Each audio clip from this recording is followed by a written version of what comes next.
ჩემ ბაქოში ჩამოსვლის წინ საქართველოს მთავრობის წარმომადგენლებმა გააკეთეს ძალიან უცნაური განცხადება იმის თაობაზე, რომ საქართველოს უნდა შეწყვიტოს აზერბაიჯანზე ენერგოდამოკიდებულება და როგორც სერიოზული ალტერნატივა განიხილოს რუსეთიდან გაზის შემოტანა.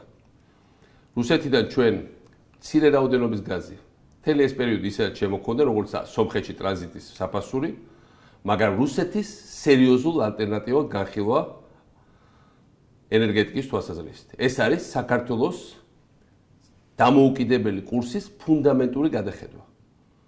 საქართველოს ერთ-ერთი თავი მიღწევა, რომელიც საქართველოს ჰქონდა ბოლო წლებში, არის ის, რომ ჩვენ მოახერხეთ ისაც ვერ მოახერხა პრაქტიკულად ვერავინ აღმოსავლეთ ევროპაში და ვერც უკრაინამ წინა წლებში, რომ ჩვენ გავხდით რუსეთისგან ენერგო დამოუკიდებლები.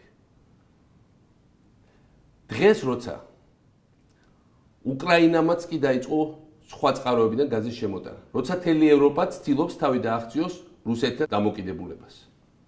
საქართველოს საწინააღმდეგო მიმართულებით მოძრაობა ნიშნავს ჩვენი ქვეყნის დაბრუნებას ძიმე წარსულში.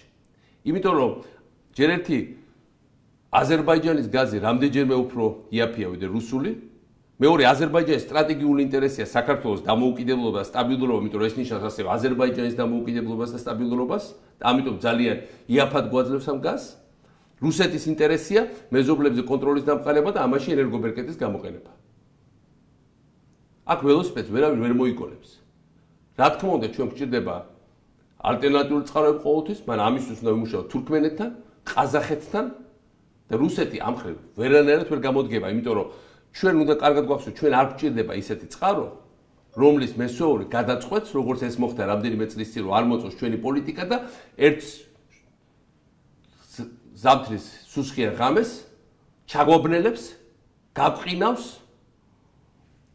წყდიათში მოგვაქცევს და მიწასთან გაგვასწორებს. რა თქმა უნდა, ეს უნდა ავირიდოთ თავიდან. ამიტომ მე მოველი, რომ საქართველოს პრემიერ-მინისტრი ამომწურავ განმარტებას გააკეთებს